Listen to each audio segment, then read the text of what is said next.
Assalamualaikum warahmatullahi wabarakatuh. Perkenalkan, nama saya Stella Pratni, NIM A111201666, kelas D. Di sini saya akan mengulang kembali evaluasi pembelajaran, yang mana materi pertama itu alat evaluasi, tes dan non-tes. Pengertian tes.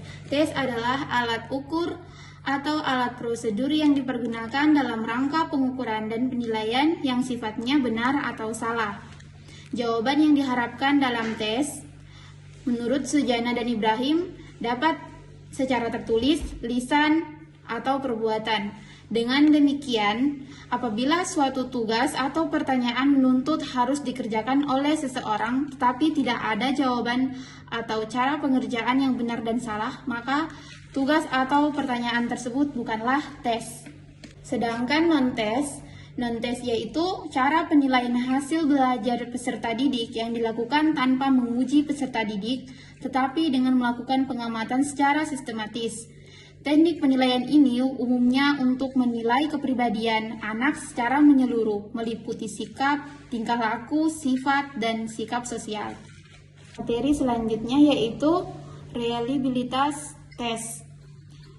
Reliabilitas tes berasal dari kata reliability yang berarti sejauh mana hasil suatu pengukuran dapat dipercaya.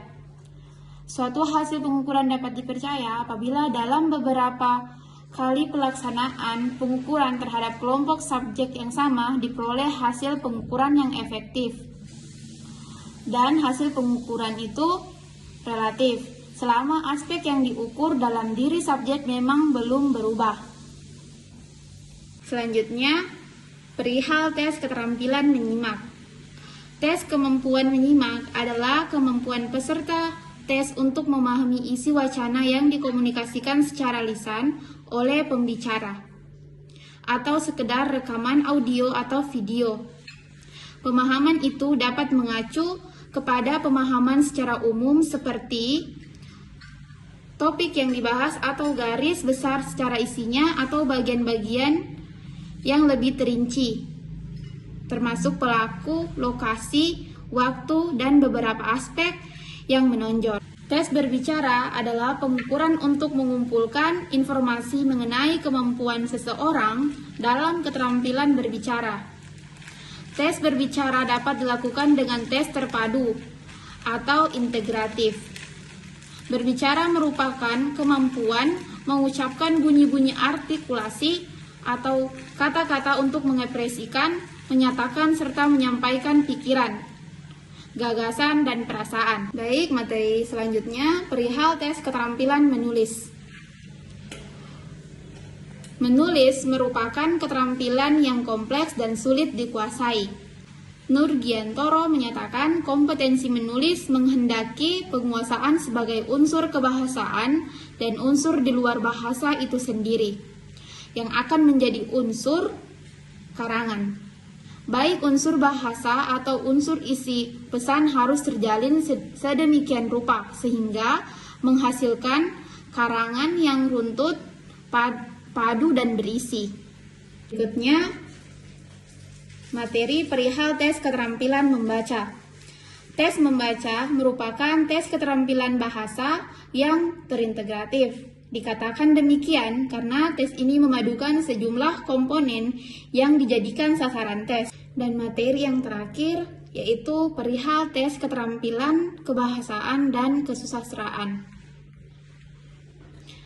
Tes kebahasaan adalah alat atau program yang dapat digunakan untuk menilai kemampuan berbahasa secara umum dengan mengukur kemampuan berbahasa, yaitu menyimak, berbicara, membaca, dan menulis.